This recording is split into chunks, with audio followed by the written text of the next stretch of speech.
I just wanted to come on today and talk about what happens to our brain when we're under a state of extreme stress, when we've had complex trauma, which is trauma that's gone on consistently for a long period of time, and when we are in unhealthy relationships, abusive relationships, whether that's mentally, physically, emotionally, that all affects how our brain operates. So when we've been in a long period of stress and trauma.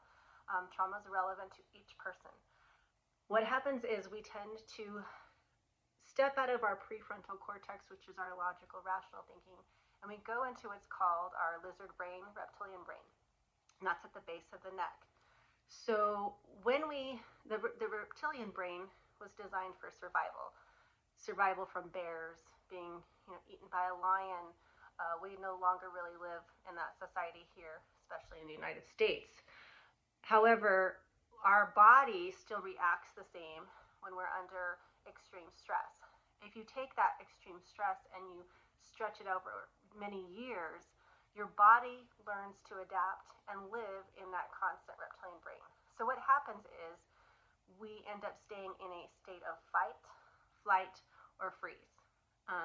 So whatever the situation is how you respond. It doesn't mean you're going to respond the same way in every situation.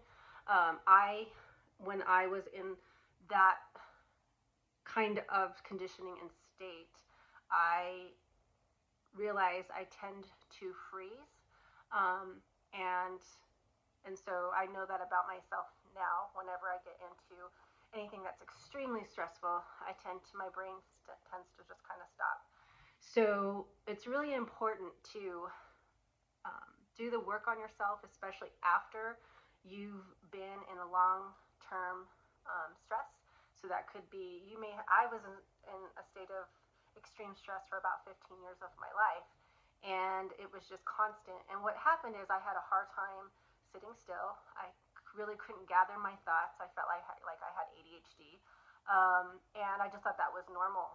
I would work, do anything I could till I passed out, but I didn't even like to be home, just relaxing. That was something. And then if I was relaxing, I wanted to drink. So I didn't want to sit and deal with, or I didn't really know until I went back to school to kind of figure myself out. But it really takes going in and unpacking. We can have PTSD, and that can be worked through.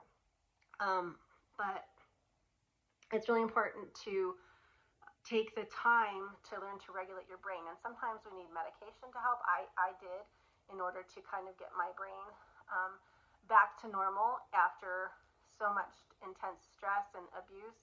Most of it was psychological and emotional.